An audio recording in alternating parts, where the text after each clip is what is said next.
Good morning बच्चों। आज हम लोग एक प्रॉब्लम सॉल्व करेंगे। प्रॉब्लम का देख लीजिए, 3 तक प्रॉब्लम डीके गोयल का क्लास 11th सीबीएसई में जो बच्चे अकाउंट्स का बुक पढ़ते हैं, डीके गोयल का।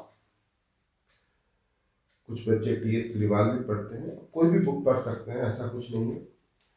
लेकिन ज़्यादातर बच्चे सवाल आप कहीं से ले सकते हैं।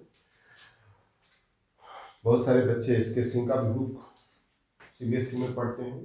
सब जगह तो एक ही है, बुक्स में कहीं कोई अंतर नहीं है, सवाल ऑलमोस्ट सब जगह एक ही है।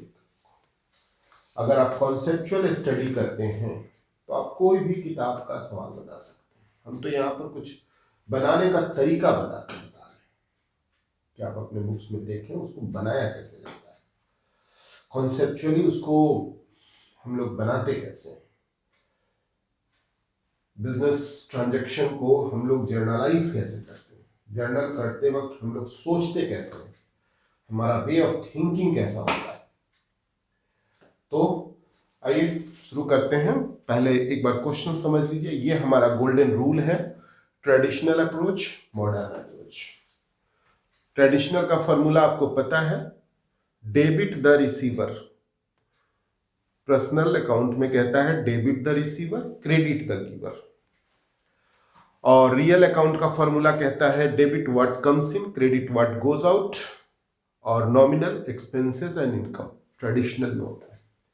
मॉडर्न अप्रोच इसी को थोड़ा सिंप्लीफाई, थोड़ा आसान, American approach method, modern approach method, इसी को थोड़ा सिंप्लीफाई कर दिया गया है ताकि जर्नल करने में आसानी हो। बाकी दोनों में कहीं कुछ अंतर नहीं है, आप दोनों मेथड से जर्नल करें, एक ही बात निकलेगी। कैपिटल बढ़ जाती है तो क्रेडिट, घट जाती है तो डेबिट। लायबिलिटीज बढ़ जाती है तो क्रेडिट, लायबिलिटीज घट जाती है तो डेबिट। एसेट्स और एक्सपेंसेस, इनकम, ये सारा हमारा एक रूल्स है जो आपके बुक्स में होगा, देख सकते हैं दोनों मेथड। और दोनों मेथड से हम लोग सवाल को कैसे अटेम्प्ट करते हैं, सवाल कैसे बनाते हैं, जर्नल का प्रोसेस कैसे करते हैं, और फिर उसका जर्नल एंट्री कैसे करते हैं, ये सारा चीज सीखें। आइए शुरू करते हैं। इसको थोड़ा हम लोग छोटा कर लेते हैं, इधर रख लेते हैं ताकि हमको प्रोसेस करते वक्त यहाँ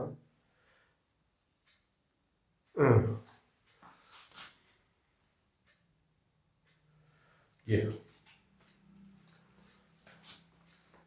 इसको लॉक कर लेते हैं। आइए शुरू करते हैं। सोल्ड गुड्स टू देव, यहां पर कहता है enter the following transaction in the journal of Ganesh brothers 2017। ये डेट्स हैं 1 2 3 4 8 जर्नल नीचे ऑलमोस्ट। और ये ट्रांजैक्शन है, अमाउंट है, ये रेफरेंस है, कहाँ से क्वेश्चंस लिया गया है वो। अब हम लोग प्रोसेस वाइज थोड़ा इसका प्रोसेस करते हैं। जर्नल करते वक्त हम लोग उसको सोचते कैसे हैं, है ना। तो आइए शुरू करें।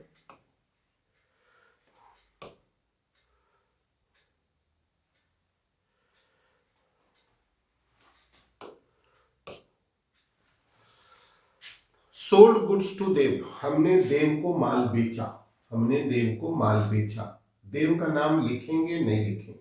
बिल्कुल लिखेंगे, क्योंकि हम किसी व्यक्ति का नाम तभी बुक्स ऑफ अकाउंट्स में लिखते हैं जब इन फ्यूचर हमें उससे कुछ लेना या देना रह जाता है, या इन पास्ट कुछ लेना या देना था। पहले था तो उसको काटते हैं, उसको बराबर करते हैं कि भाई पहले था अब नहीं रहा, लो तुम्हारा हिसाब रफा दफा खत्म। अगर लगता है कि नहीं पहले नहीं था, इन फ्यूचर रह जाता है, दोनों केस में हम नाम लिखते हैं।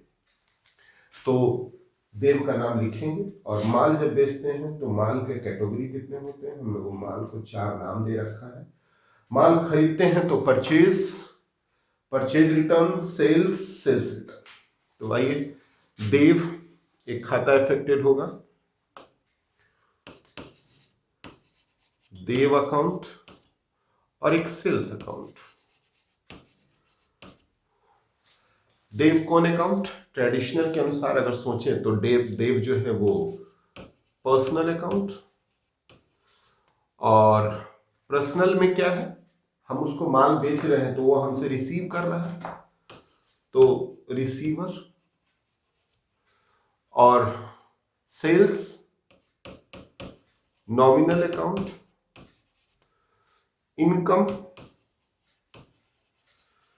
इनकम मॉडर्न अप्रोच के अनुसार अगर थोड़ा सोचे तो देव आप किस ग्रुप में रखेंगे? देव को capital, liabilities, assets, expenses, income. Assets रखेंगे, एसेट्स प्लस डेबिट, दोनों के अनुसार। पर्सनल रिसीवर को भी डेबिट करते हैं और एसेट्स प्लस को भी डेबिट करते हैं। नॉमिनल इनकम को क्रेडिट करते हैं, और यहां पर इनकम हो गया, आपने माल बेच दिया तो इनकम हो गया, और इनकम बढ़ गई तो क्रेडिट हो गया। तो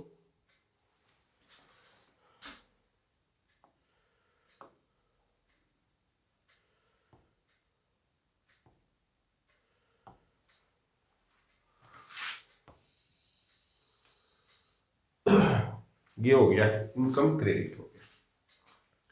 आइए next, received from Dev in full settlement of his account 98,000। हमने 1,00,000 का माल देव को बेचा, लेकिन 3 तारीख को और 5 तारीख को कहता है भाई 98,000 लीजिए और फुल सेटलमेंट कीजिए, अब कोई लेना देना नहीं, फुल सेटलमेंट करूंगा। तो कैश आई 98,000 और 2,000 मैंने डिस्काउंट दिया, तो 3 खाते अफेक्टेड होंगे। कैश आई, डिस्काउंट दिया, और देव से पहले मतलब था तो देव का नाम लिखेंगे, तो 3 खाते अफेक्टेड होंगे।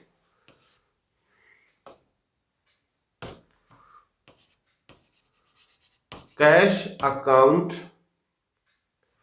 डिस्काउंट अकाउंट और देव अकाउंट, 3 खाते अफेक्टेड होंगे। कैश कौन अकाउंट? रियल अकाउंट, इनकमिंग और इसके अकाउंट, इसके अकॉर्डिंग एसेट्स प्लस डेबिट। दोनों के अनुसार हम लोग ट्रेडिशनल, मॉडर्न, दोनों के अनुसार सोचिए। एग्जाम में कुछ भी पूछ सकता है, ऑब्जेक्टिव एग्जाम सीए करेंगे, सीएमए करेंगे, सीएस करेंगे, ऑब्जेक्टिव होता है सब में, तीनों में लगभग ऑब्जेक्टिव क्वेश्चंस ही रहते हैं, तो कुछ भी पूछ सकता है, इसलिए फुल प्रोसेस को सीखना जरूरी है। डिस्काउंट नॉमिनल अकाउंट, डिस्काउंट आप दे रहे हैं तो आपके लिए खर्चा है, नॉमिनल में खर्चा भी होता है, आमदनी भी होता है, तो एक्सपेंसेस, और डिस्काउंट इसके अकॉर्डिंग एक्सपेंसेस प्लस डेबिट, और देव पर्सनल, गिवर आपको दे रहा है, और देव पहले आपका एसेट्स था, अब एसेट्स घट गया, एसेट्स घट गया, और एसेट्स घट गया तो क्रेडिट, ठीक है।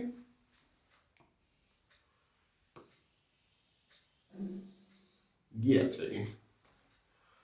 Next, sold goods to Manmohan. Manmohan को आपने माल बेचा 80,000 का, मनमोहन को आपने माल बेचा 80,000 का। मनमोहन का नाम लिखेंगे? नहीं लिखेंगे, बिल्कुल लिखेंगे, क्योंकि इन फ्यूचर उससे हमको मतलब रह गया। मनमोहन, मनमोहन अकाउंट और सेल्स अकाउंट, मनमोहन और सेल्स, पहले खाता तो आउट कर लीजिए, और ये खाता आउट हो गया, मनमोहन और सेल्स। मनमोहन कौन अकाउंट? पर्सनल, पर्सनल रिसीवर, और इसके according assets plus debit. Sales कौन अकाउंट? नॉमिनल इनकम और सेल्स इसके अकॉर्डिंग इनकम, इनकम और इनकम बढ़ गई तो credit. Simple. Manmohan return goods, Manmohan ने आपको बिका हुआ माल, जो माल आपने मनमोहन को बेचा था वो उन्होंने वापस कर दिया। क्या एंट्री करेंगे? बिका हुआ माल वापस आ जाता है तो हम लोग उसको सेल्स रिटर्न बोलते हैं। तो sales return, sales return, goods return, sales return. और मनमोहन,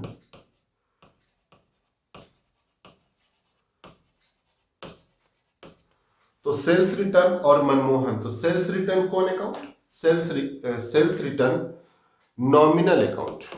नॉमिनल में क्या होता है?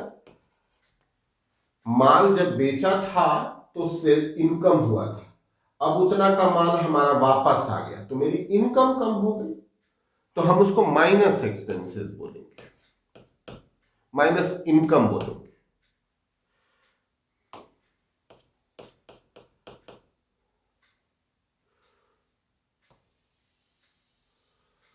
माइनस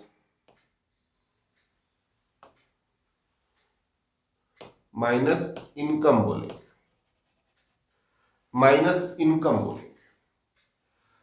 और इसके अकॉर्डिंग इनकम और माल, बिका हुआ माल वापस आ गया तो इनकम कम हो गया, और इनकम जब कम हो जाती है तो उसको क्या बोलते हैं? देखिए इनकम कम हो गया तो डेबिट करेंगे सब कुछ प्रोसेस वाइज। मनमोहन कौन account? Manmohan personal account, personal account. और इसके अकॉर्डिंग पर्सनल में क्या हो जाएगा? वो आपको बिका हुआ माल वापस दे रहा है, गिवर है, गिवर है। और पहले वो आपका एसेट्स था, अब एसेट्स कम हो गया, क्रेडिट।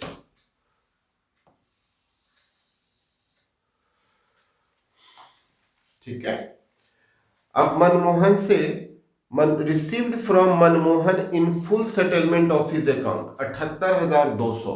देखिए 80,000 का हमने माल बेचा था, 80,000 का, 1,000 का माल हमारा वापस आ गया, बच गया 79,000, और 78,200 उसने मुझे फुल सेटलमेंट। जहां भी ये वर्ड्स आ जाएगा फुल सेटलमेंट, इसका मतलब थोड़ा समझना होगा, उसका हिसाब करना होगा कि वो कितना पैसा एग्जैक्ट उसके पास था और कितना दे रहा है। बाकी क्या हो जाएगा? डिस्काउंट डिटेल हो जाएगा। तो यहां पर 800 रुपया का हमारा डिस्काउंट हो गया। तो आइए पहले प्रोसेस कर लेते हैं, फिर हम लोग एंट्री कर लेंगे।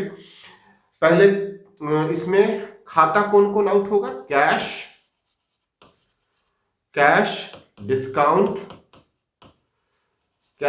डिस्काउंट और मनमोहन अकाउंट। तो कैश कौन account? Cash real account, incoming और एसेट्स प्लस डेबिट। इसके अकॉर्डिंग डिस्काउंट कौन अकाउंट? नॉमिनल एक्सपेंसेस, और इसके अकॉर्डिंग डिस्काउंट जो है वो आपका एक्सपेंसेस है, और एक्सपेंसेस को भी हम लोग डेबिट करते हैं। और मनमोहन पर्सनल गिवर है, और इसके अकॉर्डिंग मनमोहन एसेट्स, और एसेट्स कम हो गया, क्रेडिट। उसने आपको माल वापस कर दिया तो आपका एसेट्स कम हो गया, तो आ जाइए।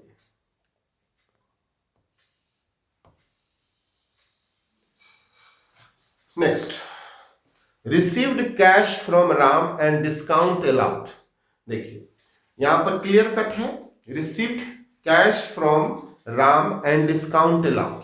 राम से आपने पैसा पाया 19,500 रुपया, और आपने उसको डिस्काउंट दिया 500 रुपया। 3 खाता इफेक्टेड होगा, एक कैश,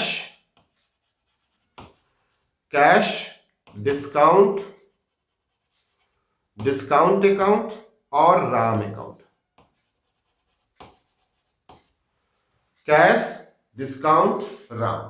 कैश कौन अकाउंट? रियल। इनकमिंग, इसके अकॉर्डिंग एसेट्स बढ़ गई, आपके पास पैसा आया तो पैसा बढ़ गया और बढ़ गया, दोनों के अकॉर्डिंग देख लीजिए, डेबिट डेबिट। डिस्काउंट कौन account? Discount nominal account, expenses, आपने डिस्काउंट दिया तो डिस्काउंट जब देंगे तो खर्चा होगा, एक्सपेंसेस होगा, और यहां एक्सपेंसेस बढ़ जा रहा है तो बढ़ गया तो डेबिट। और राम कौन अकाउंट? राम आपका पहले एसेट्स रहा होगा, आपने उनको माल बेचा होगा, उसके यहां पैसा बाकी रहा होगा, तो आपका एसेट्स, और एसेट्स आपका रियल, सॉरी एक सेकेंड, हाँ, रियल अकाउंट, रियल में वो गिवर है, और गिवर को हम लोग क्या करते हैं, राम, इसमें एसेट्स और एसेट्स माइनस हो गया तो दोनों रखिए। रियल में गिवर है, सॉरी रियल में गिवर कैसे होगा यार, रियल में गिवर नहीं होगा, रियल में आपका आउटगोइंग होगा, सॉरी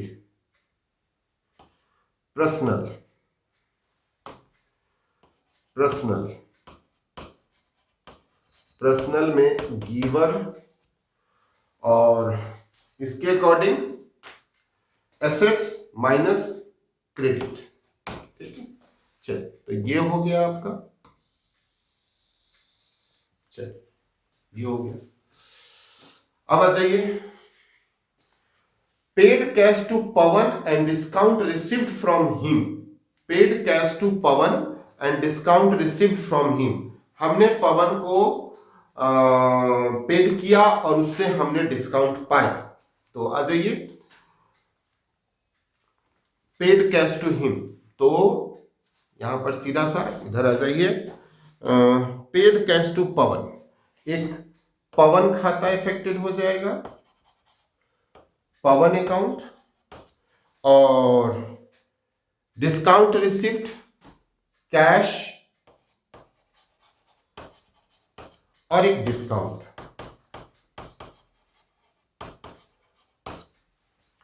तो पवन कौन अकाउंट?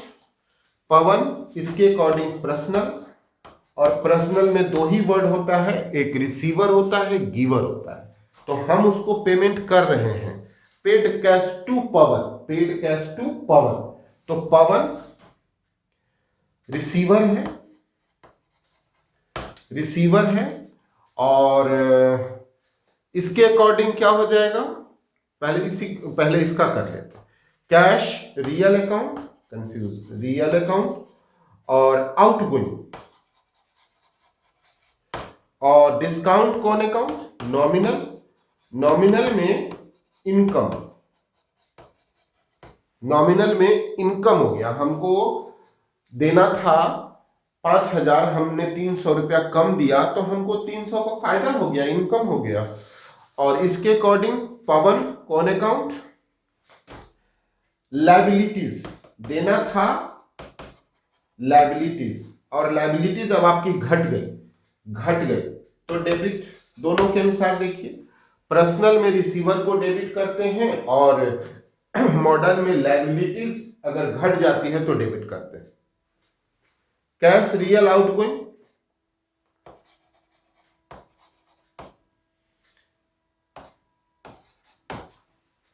डिस्काउंट नॉमिनल इनकम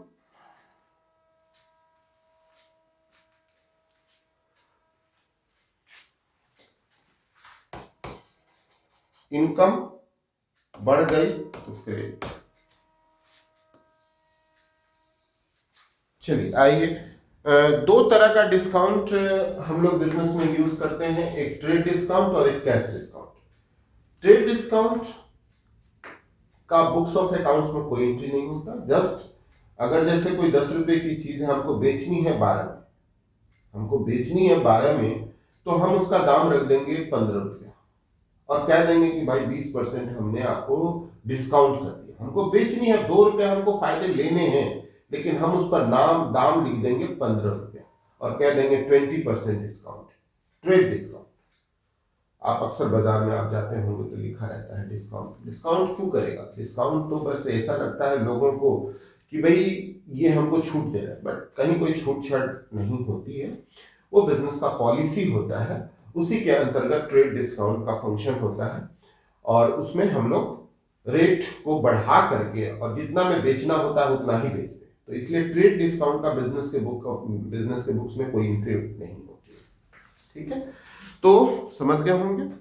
तो हमारा 25,000 का 20% अगर हम घटा लें तो 5,000 रुपये निकल जाता है। तो हमको एंट्री करना है 20,000 से, हमारा 5,000 का कोई इंपॉर्टेंस ही नहीं, सीधी सी बात। तो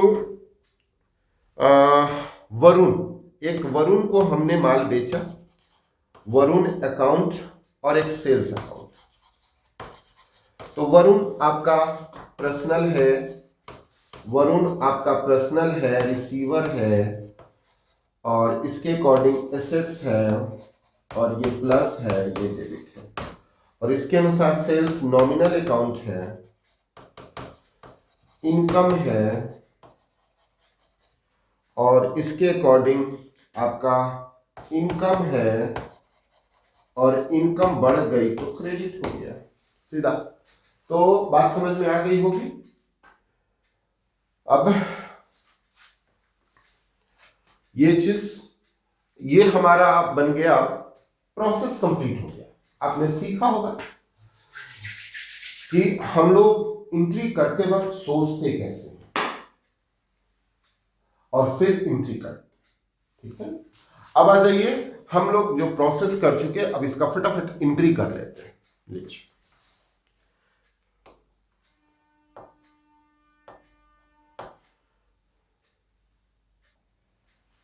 ये अब हम लोग इसका प्रोसेस बन चुका है, क्वेश्चन सामने में है, अब एंट्री कर लीजिए। देव टू सेल्स, और ये 2017 मार्च 3, डेट वेट भी लिख लीजिए, 2017 March 3, 2017 March 3। Dev account debit to sales account, Bing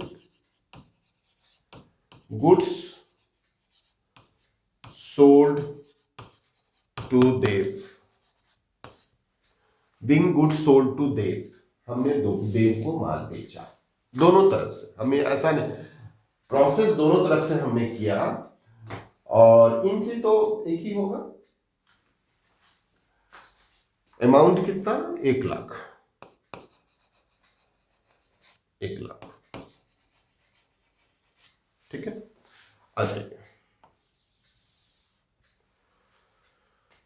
Received cash from Dev, received from Dev in full settlement of his account 98,000। तो 98,000 हमको उससे मिला, तो एक cash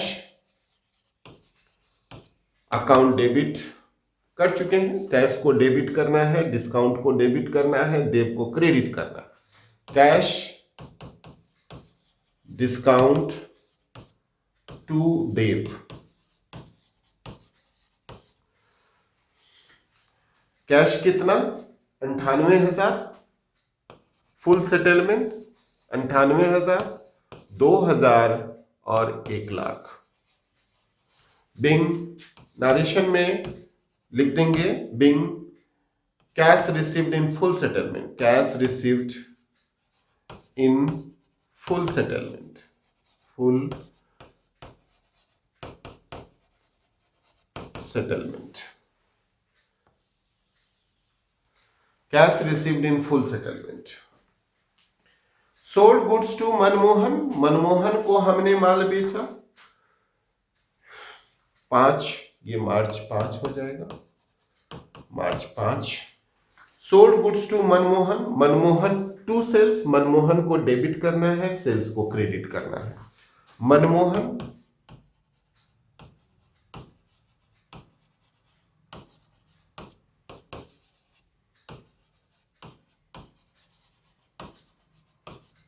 Bing goods sold to Manmohan,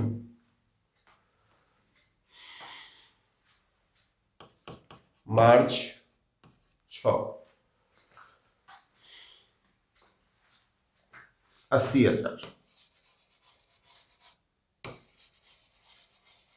ठीक है, अब आ जाइए, Manmohan return goods 1,000,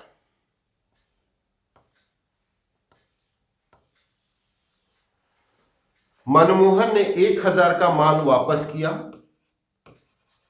sales return account debit to Manmohan account,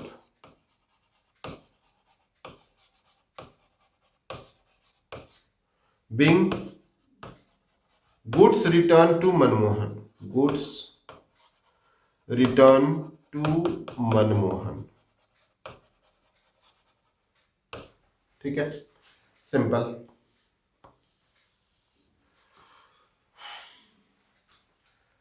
March 8, March 8, received from Manmohan in full settlement of his account, received from Manmohan cash debit discount debit और Manmohan to Manmohan, being cash received and discount allowed, discount allowed. ठीक है, कितना 78,000,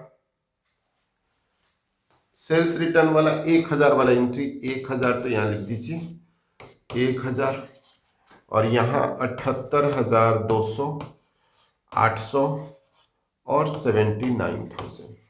समझ में आ गया होगा।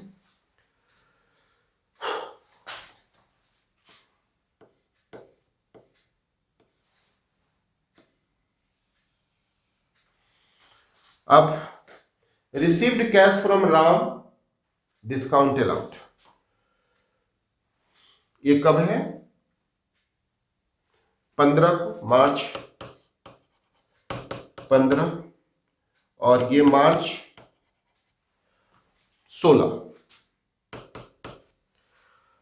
Received cash from Ram, cash account DR, discount account DR, discount account DR to Ram, cash account DR, discount account DR to Ram, 19,500, 500, 20,000।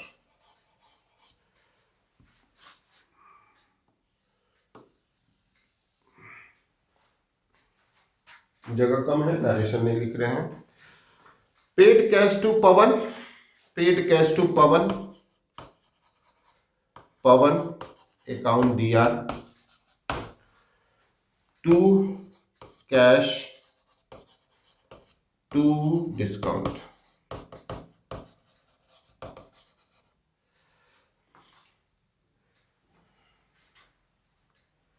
5,000, 4,700, 300। ये March 20।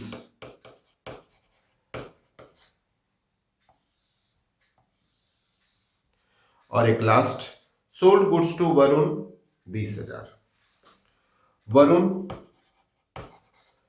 Account debit to sales account. कितना? March 25। तो ये हो गया आपका 20,000 करोड़। अब क्या करते हैं, लास्ट में एंट्री में हम लोग जोड़ लेते हैं। अगर जोड़ के हमारा आंसर कितना आता चाहिए,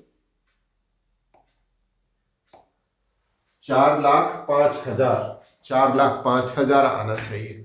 तो 2,00,000 और 80 और 80 कितना हो गया, 1,60,000।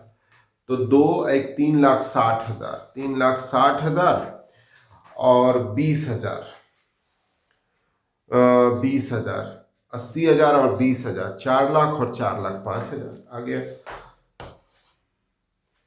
4,05,000, ये 4,05,000, ठीक है ना।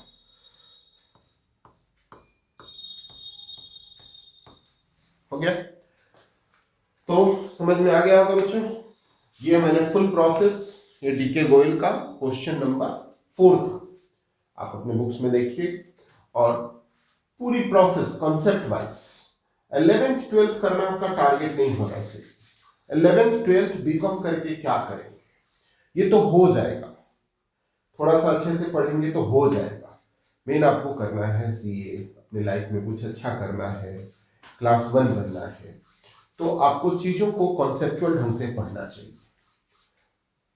ऑब्जेक्टिव का जमाना आ गया है, ऑब्जेक्टिव को सॉल्व करने के लिए एक एक मूवमेंट को बारीकी से समझना होगा।